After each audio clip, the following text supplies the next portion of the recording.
మరణాత ప్రభు అయిన యేసుక్రీస్తు వారి ప్రశస్తమైన నామములో మీ అందరికీ మా శుభములు తెలియచేయుచున్నాము. జీవాహారము అనే అనుదిన కార్యక్రమానికి ప్రేమతో మిమ్మల్ని ఆహ్వానించుచున్నాము. ఈరోజు వాక్యాన్ని బైబిల్ గ్రంథము నుంచి మనం ధ్యానించుకుందాం. అపోస్తలుడైన పౌలు ఫిలిప్పీలకు రాసిన పత్రిక 4వ అధ్యాయము 13వ వచనం. నన్ను బలపరచు వాని అందే నేను సమస్తమును చేయగలను.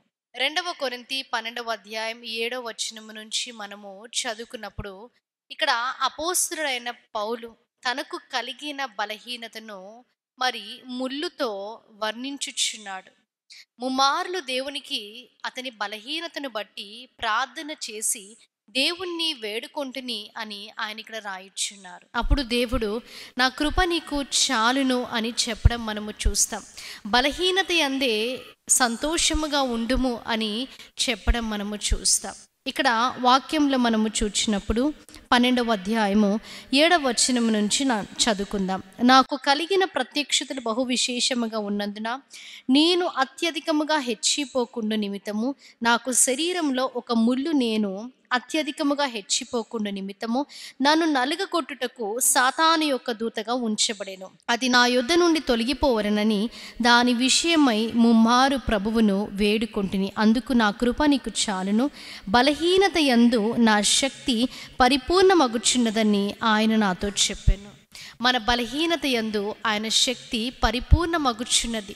ఆయన కృప మనను కప్పి ఉన్నది అని వాక్యము సెలవిస్తుంది. అందుకే నా కృప నీకు చాలును. ఇక్కడ అపోస్తలుడైన పౌలు తన బలముపై ఆధారపడలేదు, తన శక్తిపై ఆధారపడలేదు, దేవునిపై ఆయన ఆధారపడి ఉన్నాడు. తన సామర్థ్యముపై తను ఆధారపడలేదు. ఇక్కడ ముమ్మారు దేవుని తను వేడుకున్నప్పటికీ నా కృప నీకు చాలును అని దేవుడు వాక్యం ద్వారా తెలియజేయుచున్నారు. 9వ వచనంలో మనము చూచినప్పుడు కాగా క్రీస్తు శక్తి నా మీద నిలిచియుండు నిమిత్తము విశేషముగా బలహీనతల యందే బహు సంతోషముగా అతిశయపడుదును.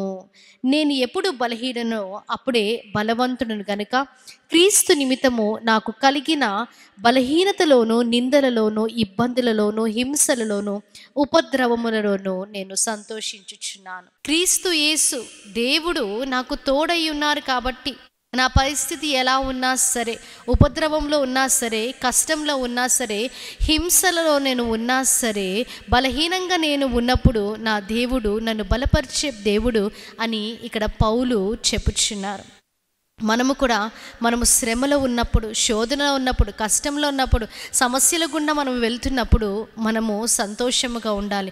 ఎందుకంటే దేవాది దేవుడు వాక్యంలో సెలవిస్తున్నారు. కీర్తన గ్రంథము 28వ అధ్యాయము 7వ వచనాన్ని మనము చదువుకుందాం. యెహోవా నా ఆశ్రయము, నా కేడెము, నా హృదయము ఆయన యందు నమ్మిక ఉంచెను గనుక నాకు సహాయము కలిగెను. కావున నా హృదయము ప్రహర్షించుచున్నది. దావీదు రాసిన కీర్తనలో మనము చూచుచున్నాము, దేవుని యందు నా హృదయము ప్రహర్షించుచున్నది అని ఇక్కడ రాసి ఉంది. నా హృదయము ఆయన యందు నమ్మిక ఉంచెను. మనము ఆయన యందు నమ్మిక ఉంచినప్పుడు, మన బలహీనతల తట్టు మనము చూచుకున్నప్పుడు కాదు, కానీ బలవంతుడైన దేవుని తట్టు మనము చూచినప్పుడు ఆయన మనను బలపరిచే దేవుడిగా ఉన్నాడు.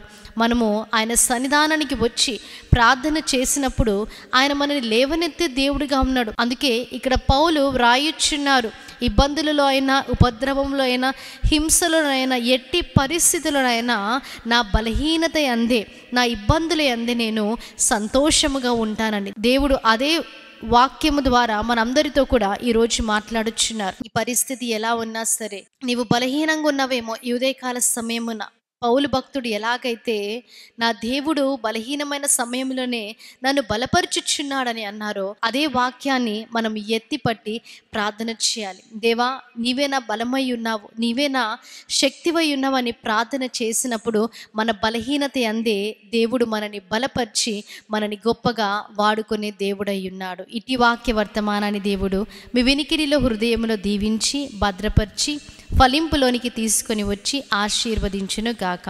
ఆమేన్. ప్రార్థన చేసుకుందాం. మహాగణుడా, మహోన్నతుడా, పరిశుద్ధుడా, మీకు స్తుతులు, స్తోత్రాలు.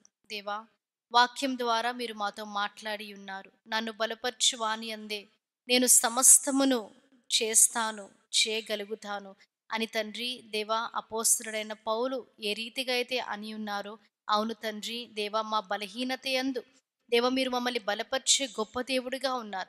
వాక్యము ద్వారా మీరు మాట్లాడి ఉన్నారు. అట్టి బలహీనమైన స్థితిలో ఎవరైతే ఉన్నారో దేవ మీరే వారిని బలపరచండి. మీ అందు నమ్మిక ఉంచిన వారిని దేవ మీరు రక్షించే దేవుడిగా ఉన్నారని, మీరు సహాయము చేసే దేవుడిగా ఉన్నారని కీర్తన గ్రంథం 28వ అధ్యాయంలో మేము చదువుకున్న రీతిగా దేవా మీరే రక్షించి బలపరిచి దేవ ఈ విన్న వాక్యాన్ని ప్రతి ఒక్కరి హృదయంలో నీరు కట్టి ఫలింపులోనికి తీసుకొని రండి.